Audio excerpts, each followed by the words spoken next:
Hi friends, welcome to Dhara Designers. இன்னைக்கு நம்ம வீடியோவில் வந்து ஒரு ஜர்தோசியை வச்சு 4 டைப் ஆஃப் லோடிங் பார்க்கலாம். அப்புறம் எனக்கு தெரிஞ்ச ஒரு 4 டிப்ஸ் சொல்கிறேன். ஸோ இந்த வீடியோவில் வந்து 4 டைப் ஆஃப் ஃபில்லிங் ஜர்தோசி வச்சு தான். இது பார்த்திங்கன்னா நம்ம உள்ள ரோப் கொடுப்போம் இல்லையா, பைப்பிங் த்ரெட்டு, அதை வந்து நான் இந்த ஸ்டிக் பண்ணிட்டேன்.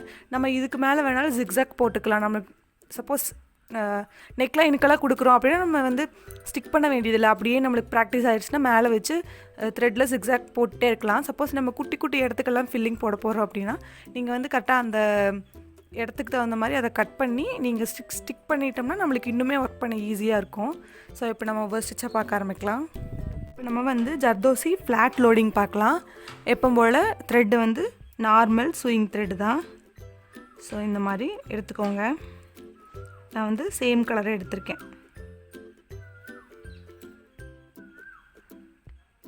உங்களுக்கு குயில் சவுண்ட் கேட்குதா? இந்த மாதிரி எப்பவும் போல் த்ரெட் எடுத்துகிட்டு இப்போ நான் பார்த்தீங்கன்னா ஜர்தோசி இந்த மாதிரி கட் பண்ணி எடுத்துக்கிட்டேன். தெரியுதா? இந்த மாதிரி கட் பண்ணி எடுத்திருக்கேன். ஸோ நம்ம ஒவ்வொன்றா அப்படியே உள்ளே போடலாம். ஸோ இந்த மாதிரி எடுத்துகிட்டு இப்படி எப்பவும் போல் உள்ளே போட்டு இப்படி கிராஸாக இங்கே ஒரு ஸ்டிச், எகெயின் ஒரு குட்டி ஸ்டிச் அப்படியே கொண்டு போயிட்டு அதுக்கு பக்கத்தில்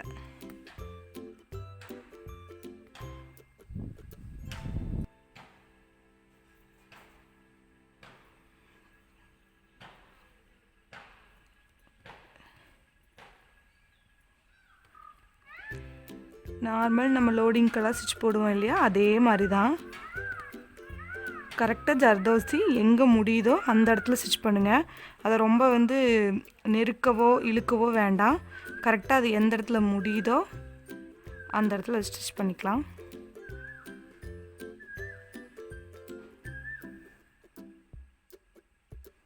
எடுத்துகிட்டு கரெக்டாக அது இப்படி முடிகிற இடத்துல வச்சு ஸ்டிச் பண்ணிக்கோங்க. ஒரு ஸ்டிச், எகெயின் ஒரு குட்டி லாக், அப்புறம் எகெயின் இந்த சைடு இப்படி உள்ளெல்லாம் இழுக்காமல் கரெக்டாக அது எங்கே முடியுதோ அந்த இடத்துல அடுத்தடுத்து வர மாதிரி போட்டுக்கோங்க. மேட்டில் வச்சு எடுக்கும்போது ஈஸியாக இருக்கும். ஸோ இந்த மேட் எப்படி செய்கிறது அப்படின்னும் வீடியோ இருக்குது. உங்களுக்கு பிடிச்சிருந்தா அதையும் செக் பண்ணி பாருங்கள். டிஸ்கிரிப்ஷனில் லிங்க் வைக்கிறேன். ஸோ இங்கே ஒரு ஸ்டிச், எகெயின் ஒரு ஸ்டிச், அப்படியே ரிவர்ஸ் இருக்கிறோம். இங்கே ஒரு ஸ்டிச்.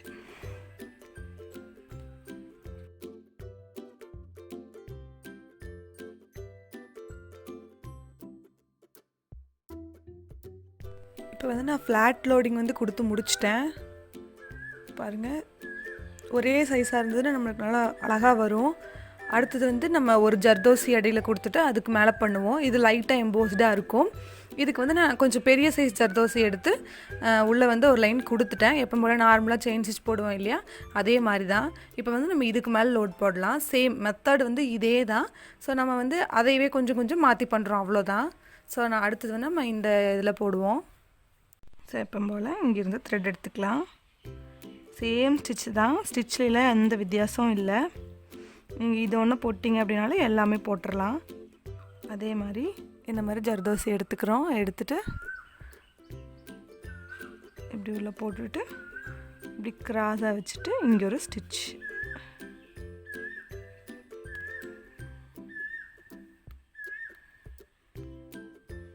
எகெயின் இங்கே ஒரு ஸ்டிச், இதை அப்படியே எடுத்துகிட்டு போகிறோம். இங்கே ஒரு ஸ்டிச். இப்போ இங்கிருந்து ஒரு ஜர்தோசி கொடுக்குறோம். நம்ம எப்படி த்ரெட்டில் போடுறோம், பீட்ஸ் யூஸ் பண்ணி போடுறோம், எல்லாமே சேம் மெத்தட் தான். நம்ம மெட்டீரியல்ஸ் மட்டும் மாற்றி போடுறோம், அவ்வளோதான்.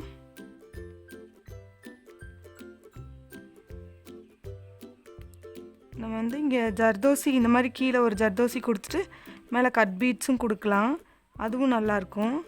நம்மளுக்கு சின்ன இடம், ரொம்ப எம்போஸ்டிங்காக வேணாம், ஒரு சின்னதாக போகுது லோடிங் அப்படின்னு நினச்சோம் அப்படின்னா இந்த மாதிரி கீழே ஒரு லைன் வந்து ஜர்தோசி கொடுத்துக்கலாம். சேம் அந்த சாட்டன் ஸ்டிச் யூஸ் பண்ணி நம்ம போடுவோம் இல்லையா, அதே தான். புதுசாலாம் எதுவும் இல்லை. ஸோ நீங்கள் இதெல்லாம் கண்டிப்பாக ஜர்தோசி ஆரம்பத்தில் நம்மளுக்கு கொஞ்சம் கஷ்டமாக தான் இருக்கும் ஒர்க் பண்ண. நீங்கள் ப்ராக்டிஸ் பண்ண கண்டிப்பாக ஈஸியாயிரும். எல்லாமே அப்படி தான், சில்க் த்ரெட்டுமே அப்படி தான். நம்ம ஸ்டார்டிங் வந்து கட் ஆகும், லோடிங்க்கெல்லாம் பார்த்திங்கன்னா ஒரு மாதிரி திரிஞ்சு வரும். ஆனால் இருக்க எல்லாமே சரியாயிடும். ப்ராக்டிஸ் பண்ண நம்மளுக்கு ஐடியா வந்துடும் எப்படி ஹேண்டில் பண்ணலாம் அப்படின்னு சொல்லிட்டு. எனக்குமே அப்படி தான் ஆச்சு. சில்க் த்ரெட் வந்து ரொம்ப கட் ஆகும். எனக்கு வந்து கை ரொம்ப வேர்க்கும். ஸோ அதனால் டக்குன்னு கட் ஆகிட்டே இருக்கும். என்னடா இது இப்படி நம்மளுக்கு மட்டும் தான் இப்படியா, எல்லாத்துக்கும் இப்படியான்னு யோசிச்சிட்டே இருப்பேன். அப்புறம் வந்து நல்லா ப்ராக்டிஸ் பண்ண கொஞ்சம் சரியாயிடுச்சு. அப்போ நான் யோசித்தேன், ஒருவேளை சில்க் த்ரெட் பிராண்டு நல்லா பண்ணிட்டாங்களோ, குவாலிட்டி எச்சா பண்ணிட்டாங்களோ அப்படிலாம் யோசிச்சுட்டு இருந்தேன். அப்படிலாம் கிடையாது. நம்மளுக்கு நல்லா ப்ராக்டிஸ் ஆயிடுச்சு. நல்லா ப்ராக்டிஸ் பண்ணிங்க அப்படின்னா ஈஸியாக வந்துடும். ஸோ இதே மெத்தட் தான். இது ஃபுல்லாக போட்டுக்கிறேன். இப்போ பார்த்திங்கன்னா நான் இதுவும் ஃபுல்லாக கம்ப்ளீட் பண்ணிட்டேன். மெத்தட் வந்து எல்லாமே ஒன்று தான்.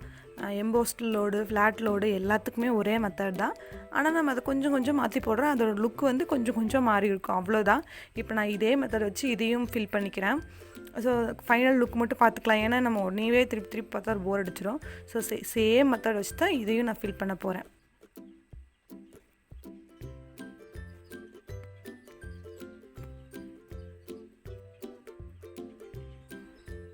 இப்போ வந்து நான் அதே மாதிரி அந்த பைப்பிங் த்ரெட் ஒட்டியிருந்தேன் இல்லையா, அது மேலேயும் சேம் மெத்தட் யூஸ் பண்ணி தான் ஸ்டிச் போட்டிருக்கேன். ஸோ இப்போ நம்ம ரெண்டு சைடும் இதுக்கு நம்ம செயின் ஸ்டிச் கொடுத்துட்டோம் அப்படின்னா நம்மளுக்கு இது அழகாக நீட்டாக வந்துடும். அடுத்ததுக்கப்புறம் வந்து நம்ம டபுள் கலரில் போடுவோம். நம்ம வந்து த்ரெட்டில் பார்த்துருப்போம், க்ரீன் கலரும் ரெட் கலரும் வச்சு போட்டிருப்பேன். ஸோ அதே மெத்தடில் தான் ஜர்தோசி வச்சும் போட போகிறேன். அதுக்கு பார்த்திங்கன்னா நான் 2 கலர் எடுத்திருக்கேன். சில்வர் கலரும் கோல்டு கலரும் எடுத்திருக்கேன். ஸோ நம்ம போட ஆரம்பிப்போம். நான் ஃபஸ்ட்டு இந்த சைட் போடுறேன் லோடு. அதுக்கப்புறம் அதுக்கு மேலே நம்ம இந்த சைட் போடுவோம்.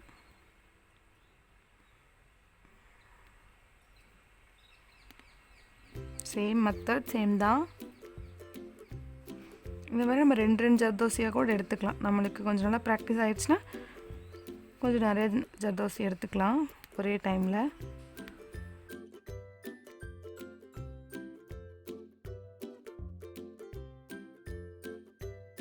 நான் இந்த இடத்துல நாட் போட்டுக்கிறேன். இல்லாட்டி நீங்கள் அப்படியே இன்னொரு த்ரெட் வச்சு கூட பண்ணலாம். இதை அப்படியே செக்யூர் பண்ணிவிட்டு எகைன் இன்னொரு த்ரெட் வச்சு கூட அதை பண்ணலாம். ஸோ நான் இந்த இடத்துல நாட் போட்டு கம்ப்ளீட் பண்ணிக்கிறேன்.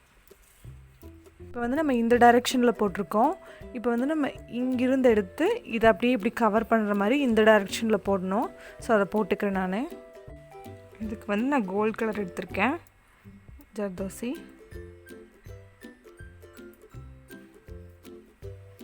இதை அப்படியே இதை கவர் பண்ணுற மாதிரி. இது ஆக்சுவலாக நான் இந்த இடம் வந்து சின்ன இடமா எடுத்துட்டேன். ஸோ இது கொஞ்சம் பெரிய இடத்துக்கு தான் இன்னுமே அழகாக இருக்கும்.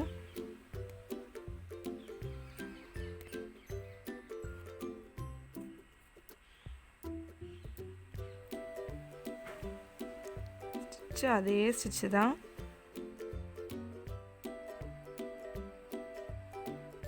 நம்மக்கிட்ட நிறைய கலர் இருந்ததுன்னா நம்ம 3 கலர் யூஸ் பண்ணி த்ரெட்டில் போட்டிருப்போம் இல்லையா.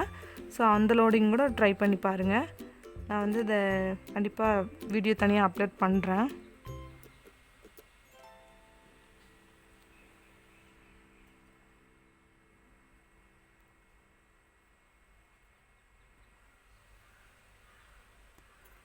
நம்ம அந்த த்ரெட்டில் போட்டிருப்போம் இல்லையா டபுள் கலர், அதே மெத்தடு தான் நம்ம ஜர்தோசியில் போடுறோம்.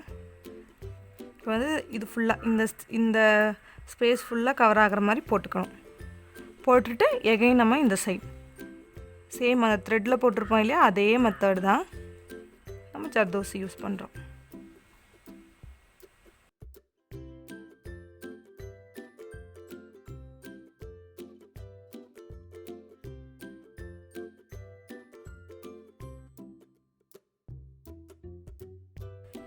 இப்போ வந்து நம்ம இந்த சைட் ஃபேஸ்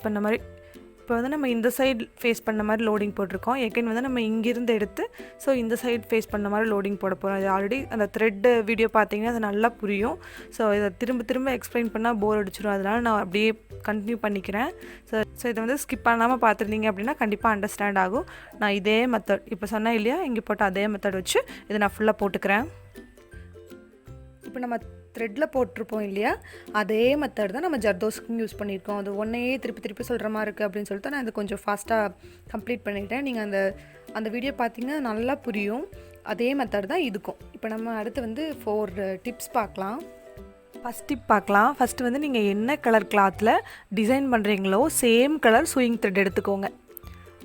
இப்போ பார்த்தீங்கன்னா நான் பிளாக் கலர் எடுத்திருக்கேன். பிளாக் கலர் சூயிங் த்ரெட் எடுத்திருக்கேன். அதாவது இந்த சீக்வன்ஸ் ஸ்டோன் எல்லாம் வைக்கிறதுக்கு சேம் கலர் எடுத்துட்டீங்க அப்படின்னா இப்போ எதுவுமே தெரியாது.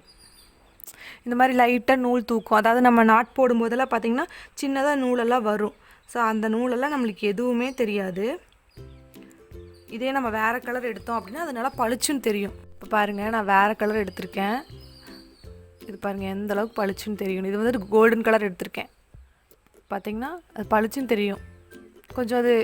கொஞ்சமாக த்ரெட் தெரிஞ்சாலும் அது நம்மளுக்கு பார்க்குறக்கு நீட்டாக இருக்காது. ஸோ வந்து நீங்கள் எந்த கலரில் ஒர்க் பண்ண போகிறீங்களோ அதே கலர் சூயிங் த்ரெட் கொஞ்சம் மேட்ச் ஆகிற மாதிரி எடுத்துக்கோங்க. நெக்ஸ்ட் வந்து நம்ம இந்த ஜர்தோசி வச்சு ஒரு டிப்ஸ் பார்க்கலாம். நம்ம நார்மலாக ஜர்தோசி செயின் ஸ்டிச் போடும்போது ஒரு சில டைம் வந்து நீடில் வந்து ஜர்தோசியை விட்டு வெளியே வந்துடும். அப்படியே வரும்போது அதை எப்படி சரி பண்ணலாம் அப்படிங்கிறத பார்ப்போம். இப்போ நம்ம எப்போ போல் செயின் ஸ்டிச் போட ஆரம்பிக்கலாம்.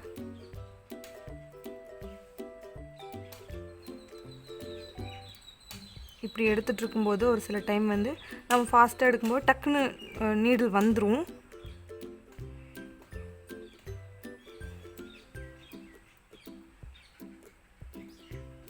இந்த மாதிரி வந்துடும். அப்படி வந்துருச்சு அப்படின்னா கீழே அதே மாதிரி பிடிச்சிக்கோங்க. பிடிச்சிட்டு இந்த இடத்த இந்த மாதிரி கொஞ்சம் இப்படி லைட்டாக இழுத்துக்கோங்க. இழுத்துட்டு அந்த ஜர்தோசியை அழகாக கட் பண்ணி எடுத்துக்கலாம்.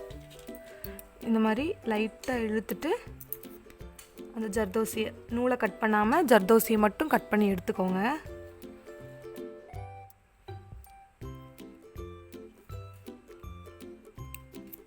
எடுத்துட்டா வந்துடும். இது பார்த்திங்கன்னா ஜர்தோசி நம்மளுக்கு ஒரே கம்பி மாதிரி தான் பாருங்கள். இது ஒரே கம்பி மாதிரி தான். ஸோ அதை இழுத்தோன்னா அது நம்மளுக்கு அந்த ஒரு லைன் மட்டும் தெரியும். அதை மட்டும் நம்ம கட் பண்ணி எடுத்துக்கலாம். கட் பண்ணி எடுத்துட்டு எகைன் இப்போ நம்மளுக்கு இந்த நூல் கிடச்சிரும். எகைன் நம்ம ஜர்தோசி கொடுத்து அப்படியே தைச்சிட்டு வந்துக்கலாம். நெக்ஸ்ட் வந்து நம்ம ஜர்தோசி கட் பண்ணுறதுல ஒரு டிப்ஸு. நான் எப்பவுமே எப்படி பண்ணுவேன் அப்படின்னா இந்த மாதிரி இப்படி வச்சுட்டு இந்த மாதிரி கட் பண்ணுவேன். ஆனால் நான் கற்றுக்கிட்ட இடத்துல என்ன பண்ணுவாங்க அப்படின்னா இழுத்து வச்சுட்டு இப்படி இந்த மாதிரி வச்சுட்டு இதை வந்து இப்படி கட் பண்ணுவாங்க. இந்த மாதிரி வச்சு கட் பண்ணுவாங்க. ஸோ அதுவும் ஈஸியாக இருக்கும். அதுவும் வந்து நல்லா கரெக்டான அளவுக்கு கட் பண்ண முடியும் அப்படின்னு சொல்லுவாங்க. ஆனால் எனக்கு வந்து இந்த மாதிரி வச்சு கட் பண்ணுறது தான் ஈஸியாக இருக்குது. ஸோ நீங்கள் இந்த மாதிரியும் ட்ரை பண்ணி பாருங்கள். அப்புறம் வந்து ஜர்தோசியை வந்து ஃப்ரெஞ்ச் ஒயர் அப்படின்னு சொல்கிறாங்க. நம்ம இப்போ வந்து அடுத்த டிப் பார்க்கலாம். பார்த்திங்கன்னா நம்ம ஜர்தோசி கட் பண்ணதுக்கப்புறம் எடுத்து ஒர்க் பண்ணும்போது நம்மளுக்கு கொஞ்சம் சிரமம் வரும். ஏன் அப்படின்னா நம்ம கட் பண்ணும்போது ஒரே கட்டில் நல்லா ஷார்ப்பாக இருந்தது ஒரே கட்டில் கட் பண்ணிட்டோம் அப்படின்னா உங்களுக்கு இந்த மாதிரி நீட்டாக வரும். நம்மளுக்கு ஒர்க் பண்ணுறதுக்கு நாட் போடுறதுக்கு எல்லாமே ஈஸியாக இருக்கும். அதே வந்து நம்மளுக்கு நம்ம அதை ரொம்ப ஒரு மாதிரி கட் பண்ணோம் அப்படின்னா இந்த மாதிரி ஆகும். தெரியுதா? ரெண்டுக்கும் டிஃப்ரென்ஸ் தெரியும்னு நினைக்கிறேன். இந்த மாதிரி ஆகும். இந்த மாதிரி ஆச்சுன்னா நம்மளுக்கு எடுக்கிறதுக்கும் சிரமமாக இருக்கும், அதை தைக்கிறதுக்கும் சிரமமாக இருக்கும். ஸோ கட் பண்ணும்போது இந்த மாதிரி ஒரே கட்டில் கட் ஆகிற மாதிரி கட் பண்ணுங்கள். வீடியோ கண்டிப்பாக யூஸ்ஃபுல்லாக இருக்கும் அப்படின்னு நினைக்கிறேன். உங்களுக்கு ஏதாவது ஜர்தோசி பற்றி டிப்ஸ் தெரியும் அப்படின்னாலும் நீங்கள் கமெண்ட் பாக்ஸில் சொல்லுங்கள். எல்லோரும் தெரிஞ்சுக்கலாம். இந்த டிப்பில் ஒரு டிப் யாராவதுக்கு யூஸ்ஃபுல்லாக இருந்தாலும் எனக்கு ரொம்ப ஹாப்பி. ஸோ இந்த வீடியோ பிடிச்சிருந்தா லைக் பண்ணுங்கள், ஷேர் பண்ணுங்கள், மறக்காமல் சப்ஸ்கிரைப் பண்ணுங்கள். அப்புறம் கிவ் அவேலையும் பார்ட்டிசிபேட் பண்ணுங்கள். தேங்க்ஸ் ஃபார் வாட்சிங்.